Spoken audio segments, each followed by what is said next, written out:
মিয়ানমারে ভয়াবহ ভূমিকম্পে মৃতের সংখ্যা 2000 ছাড়িয়েছে। খোঁজ নেই আরও 270 জনের। প্রাণে বেঁচে যাওয়াদের নেই পর্যাপ্ত আশ্রয়, মাথা চাড়া দিয়েছে খাদ্যাভাব। এমন পরিস্থিতিতে দেশটিতে দ্বিতীয় দফায় জরুরি ওষুধ ও ত্রাণ পাঠিয়েছে বাংলাদেশ।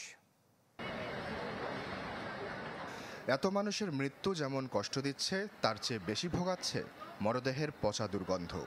মিয়ানমারের ইতিহাসের অন্যতম শক্তিশালী এই ভূমিকম্পে যারা জীবিত আছেন তাদের ভোগান্তিও সীমাহীন। নেই মাথার ওপরে আশ্রয়, তার ওপর আফটার শকের ভয়। খোলা আকাশের নিচেই কাটছে তাদের দিন। খাবার, পানি, ওষুধের মতো প্রয়োজনীয় পণ্যগুলো অর্থ দিয়েও জোগাড় করা যাচ্ছে না। মরদেহ থেকে সৃষ্ট গ্যাসে অসুস্থ হয়ে পড়ছেন অনেকে। এই মানবেতর জীবন থেকে মিয়ানমারের বাসিন্দাদের বের করতে $80 লাখ তহবিলের জন্য বিশ্ববাসীর কাছে আবেদন জাতিসংঘের। এমন পরিস্থিতিতে মিয়ানমারে দ্বিতীয় দফায় জরুরি ওষুধ ও ত্রাণ মিশন পাঠিয়েছে বাংলাদেশ। প্রধান উপদেষ্টা ডক্টর মোহাম্মদ ইউনূসের নির্দেশে সেনা ও বিমান বাহিনীর 3টি বিমানের মাধ্যমে এ সহায়তা পাঠানো হয়। বিশ্বমানের থার্মিক্স রড, সালাম স্টিল থার্মিক্স, দেশের একমাত্র থার্মিক্স রড। 3 বাহিনীর এ মিশনে ফায়ার সার্ভিস, সেনাবাহিনীর পাশাপাশি বেসামরিক চিকিৎসকও আছেন।